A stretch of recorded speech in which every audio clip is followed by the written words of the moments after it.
10h33, nouvel intervenant dans un instant, ce sera Benoît Rousseau de Andlil.com pour commenter ce marché toujours très volatile. On est actuellement sur le CAC en baisse, moins 0,26% à 4948, tout juste sous les 4950.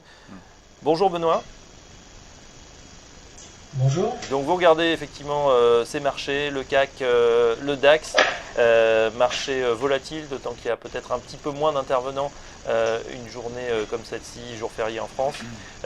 Qu'est-ce que vous avez regardé en particulier ce matin? Alors ce matin j'ai très peu tradé, hein. Des fois vous m'appelez et je vous dis que j'ai réalisé 20-25 trades entre 9h et 10h30. Là j'en ai réalisé 5, mais pour une fois j'en ai fait un beau, enfin un qui me satisfait. Donc là en 5 trades j'ai gagné par exemple autant que mardi en faisant quasiment 70. Donc là j'ai eu, bon, on va dire j'ai un peu de chance, hein, ça Ouais. arrive. De quoi il s'agit? Alors racontez-nous. Positionné au bon moment. Ah oui, comme c'est. Et puis la prochaine fois je vous raconte un mauvais trade, hein, quand même, hein, pour pouvoir équilibrer les choses. Faut pas faire croire du tout que le trading c'est facile, hein. C'est vraiment c'est difficile et il y a des journées qui sont extrêmement dures aussi. Je vous mets le graphique du DAX en 5 minutes, voilà, ça va être un petit peu plus clair. Donc en fait c'est une stratégie de breakout assez classique. Alors ça marche assez souvent, mais généralement je prends très peu de points, et là il y a une telle bougie que j'ai pu rentrer. En fait là vous voyez c'est la bougie, là ce que vous voyez là c'est les cours à partir de 8 heures sur les futurs, et on voit qu'on a eu un plus haut à 11 333 sur futur, et puis on a descendu de 8 heures à 9 heures, et à l'ouverture là sur futur on a fortement baissé, et puis à l'ouverture de la bourse allemande on a aussi à nouveau fortement baissé. On a rebondi sur la baisse journalière. J'ai raté ce trade là parce que je voulais l'avoir beaucoup plus bas, donc j'ai pas pu rentrer, et on a bien rebondi. Et je me suis mis en breakout sur le plus haut de la bougie de 8 heures, c'est-à-dire à ce niveau-là, à 11 332. J'avais un lot à 11 330 et un lot à 11 330. Alors vous nous rappelez Benoît ce que c'est cette fameuse stratégie de breakout? Est-ce que vous pouvez expliquer pour ceux qui nous rejoignent ou qui ne sont pas familiers de cette stratégie? Alors en fait, une stratégie de breakout haussier, c'est on se base sur la bougie la plus haute de la journée, sur le point haut de la journée si vous préférez. Donc le point haut de la journée à l'ouverture des futurs à 8 heures, on l'avait là. On se met, donc le point haut était à 11 330,32. Donc je m'étais mis légèrement sur ce niveau-là, et en prenant pour base que si on atteint ce niveau-là, finalement on a deux possibilités: on reflue, ou alors on peut avoir une accélération, vraiment une sorte de bouchon de champagne, ça on se met à accélérer d'un seul coup.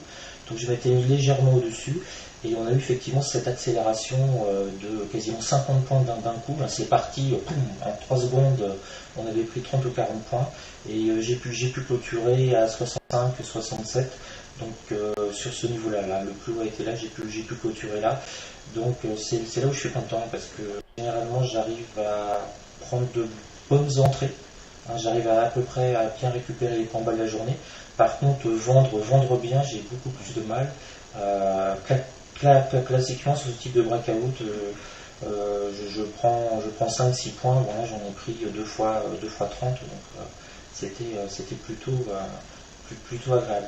Et donc, si éventuellement on se prépare pour un prochain breakout dans la journée haussier, et ben on fait exactement la même chose. Là maintenant, le point haut de la journée, ça a été 11 373. Donc éventuellement, si on remonte et qu'on a peut-être une nouvelle impulsion, on se met à l'achat légèrement au-dessus du plus haut. Si on l'atteint, on peut avoir un nouveau accélération, par exemple vers les 11 400 points. Et on peut faire exactement la même chose, c'est-à-dire un breakout baissier. Là, le point bas de la journée, ça a été 11 210. On se met en dessous, en pensant que si on casse ce plus bas, on va avoir une accélération baissière. Le seul problème de cette accélération baissière, c'est que on a tout de suite la ligne des 11 200 qui risque de bloquer.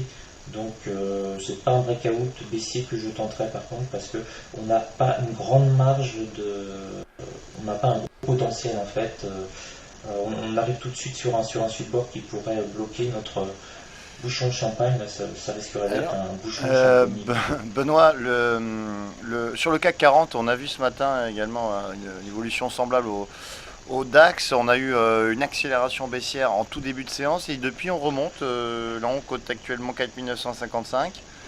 Est-ce que vous avez pu profiter de ces mouvements d'accélération?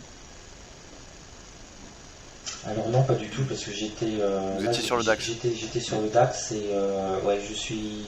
Alors parfois j'arrive à aller prendre les deux en même temps, c'est quand je suis en grosse forme, mais cette nuit j'ai tradé le Nikkei, donc de 2h à 7h du matin, donc du coup je suis beaucoup moins agressif sur les marchés européens. Là. C'est pas.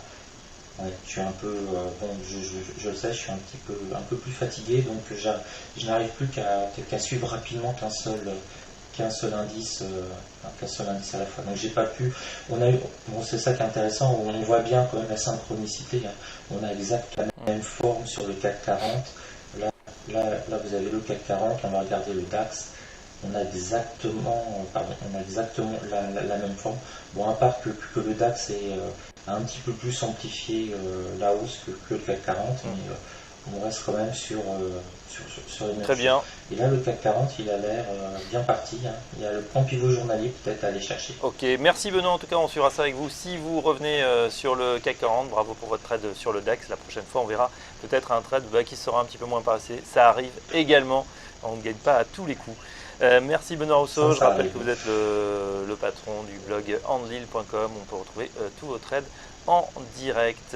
Dans un instant, ce sera les signaux Forex et indices de Vega Trader. À tout de suite.